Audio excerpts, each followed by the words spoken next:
La vie sur Terre serait apparue il y a au moins 3,8 milliards d'années et peut-être même encore plus. C'est du moins ce que soutient un groupe de chercheurs qui étudie depuis des années des roches bien particulières en bordure de la baie d'Hudson. On savait déjà que ces roches sont parmi les plus vieilles du monde.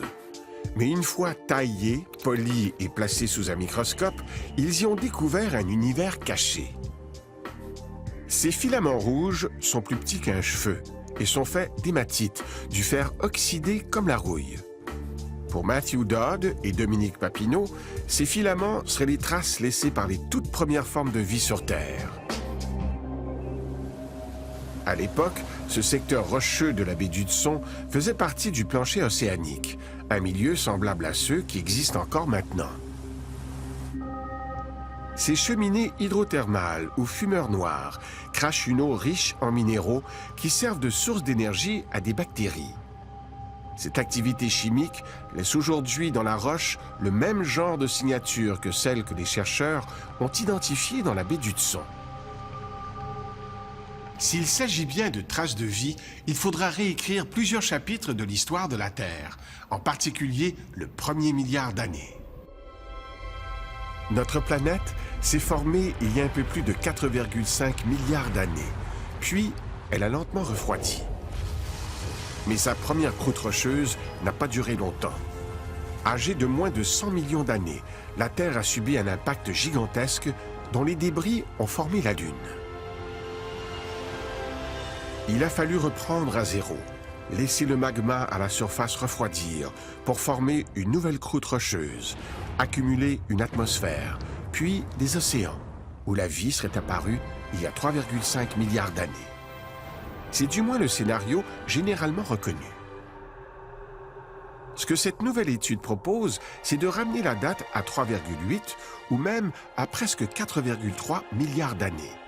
À l'échelle géologique, la vie se serait développée à une vitesse fulgurante.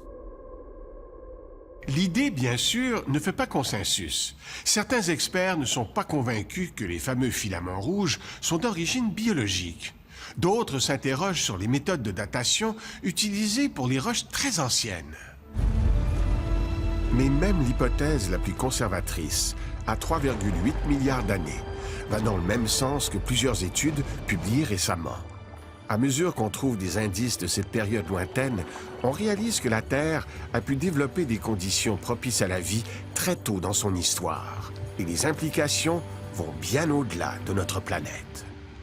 Plus on comprendra à quel moment et dans quelles conditions la vie s'est développée ici, et plus on saura où regarder et quels indices chercher dans l'univers.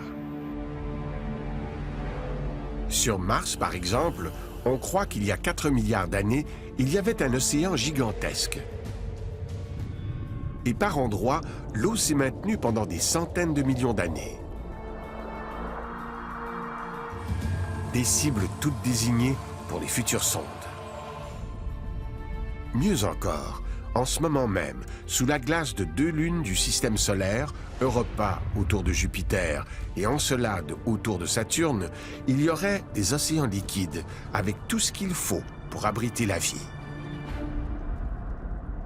Et c'est sans compter les milliers de planètes découvertes autour des étoiles voisines.